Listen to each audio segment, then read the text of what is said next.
ছাত্র জীবনে যখন আমি অনেক ছোট ছিলাম, এই দোয়া যেদিন আমি পড়েছি কোরআনে, ওই দিন থেকে আজও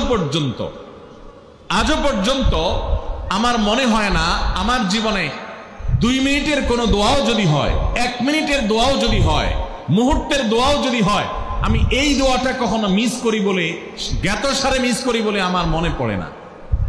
ছাত্র জীবন থেকে শুরু করেছি, আজও পড়ে যাচ্ছি।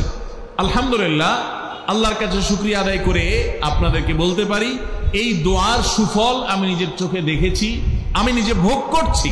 এজন্য আপনাদেরকে আমি বলতে চাই, বিবাহিত হন কিংবা অবিবাহিত হন, আপনার দাম্পত্য জীবনের সুখের জন্য সর্বপ্রথম এবং প্রধান করণীয় হলো এই দোয়া। এর বাইরে আরো সাধারণভাবে আল্লাহ তাআলার কাছে দোয়া করতে থাকা, যেন আল্লাহ তাআলা আপনাকে এমন একজন জীবন সঙ্গী দেন। মা বোনরা দোয়া করবেন জীবন সঙ্গী, আপনারা দোয়া করবেন এমন যেন জীবন সঙ্গিনী দেন, যে জীবন সঙ্গী